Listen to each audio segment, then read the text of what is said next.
Hi, very good morning to you. It's Jim from maverickstar Observatory.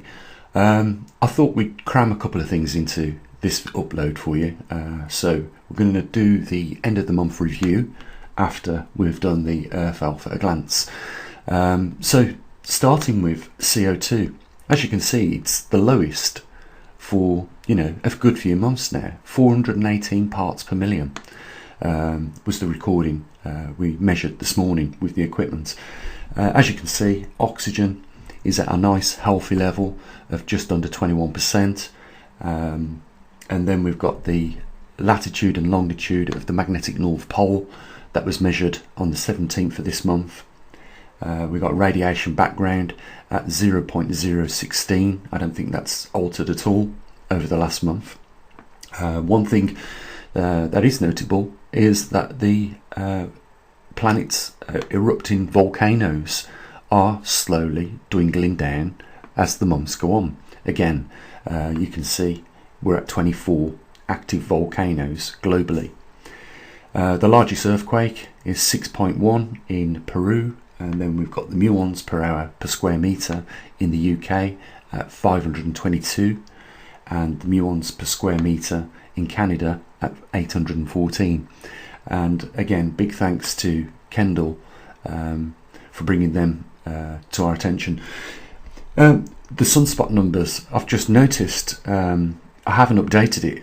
It should be 0. There's nothing on the disk at the moment, so although it says there's 2 there, there is nothing on the surface at the moment. The geomagnetic field is quiet, and there is normal solar X-rays. Now, it's easy, isn't it, when someone's bringing all the data to you, to take all this for granted. But this requires the trimag, radiation detectors, muon detectors, atmospheric CO2 detectors. All this is equipment that we have and own at our observatory, and that's how we bring it to you. I mean, we've got one of the latest and most high-tech oxygen sensors, if you remember, the Luminox, which is another piece of equipment that we've built here at the observatory. But it all takes time. It's necessary to program some of this equipment, and obviously electronics engineering goes into it, and a lot of other things. So it's very easy when somebody from an observatory is bringing you the data just to take it all for granted, but there's a lot of background work that gets put in and is involved in bringing this data to you, and of course we archive it. So that's the Earth Alpha at a glance. Nothing majorly apart from the magnetosphere strength, which is still at 50, is of concern to me, and shouldn't be to you guys either. But it is because of the low magnetosphere strength that we are experiencing what we are going to be taking a look at in the later half of this video. So let's get into it.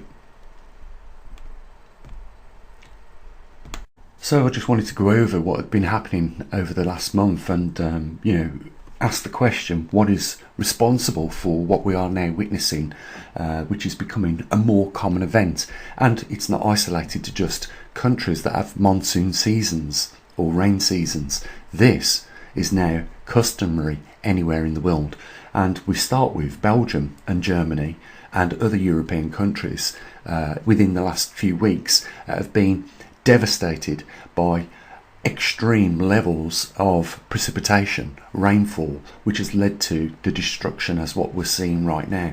It's not just an occurrence that has happened in Europe. I mean, we look into Turkey. They've had floods and landslides. India's had landslides. China's had devastating floods. And even here in the UK, we have seen, tube stations like we saw in China flood. So this is now becoming the new norm for our common day lives. This is the effects of climatic change on our planet caused through increased radiation in our upper atmosphere. And we're talking about cosmic rays as a result of two things coinciding at the same time, which is really unlucky for us, and results in a double slam of the same thing. I'm talking about the grand solar minimum creating a situation where it shrinks the heliosphere, which is an invisible bubble that surrounds our solar system back into the solar system, and as a result more galactic and outer galactic radiation comes into our solar system.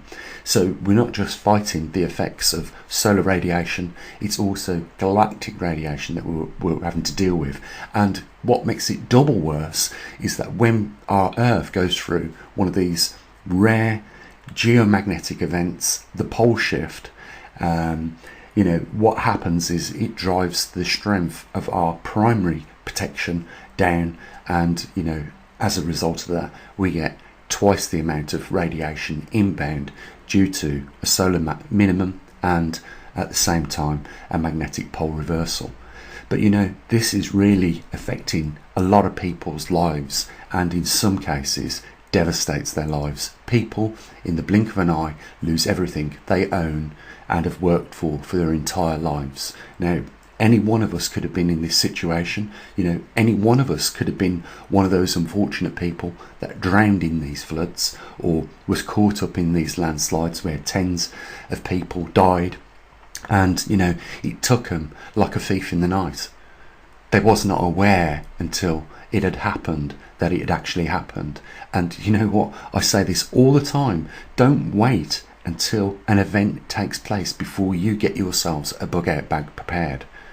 Don't wait until these things happen before you put up a little storage of food for you and your family. Just something simple and basic that can see you through for a couple of weeks or even a couple of months. It's not going to cost you a fortune to do, and everybody on this planet at this moment in time, whilst these effects are on the increase, should be preparing for that rare case scenario where one of us gets caught up in one of these events.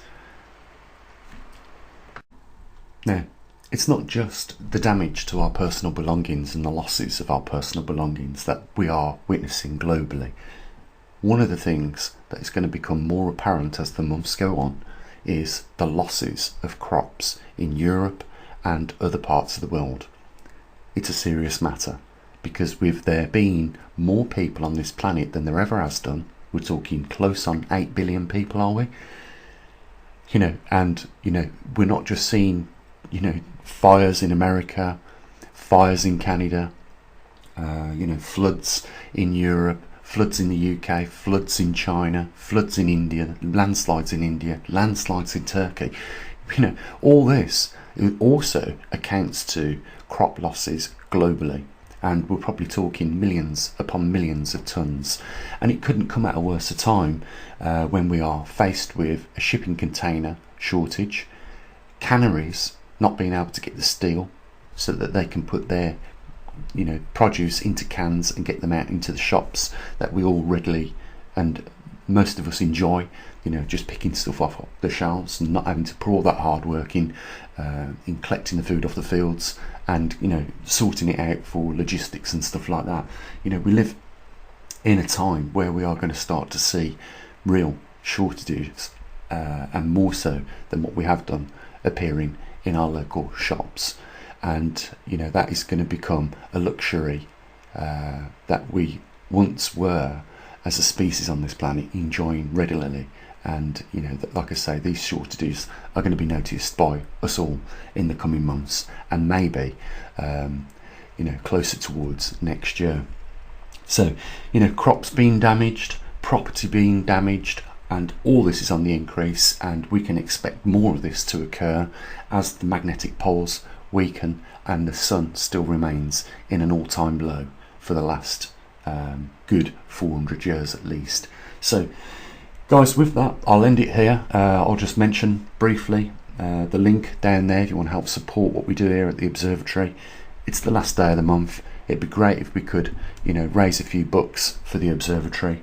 And all I can say is I wish you the very best. I hope that you avoid some of the tragedies that we've talked about in this video, and for those that do support this observatory, I want to say I'm very grateful, as well as a lot of other people that enjoy the data that we collect and present it in such an honest manner as we do. So link down there if you want to help support, and the only other thing for me to say is take care of your loved ones, and as always, bye for now.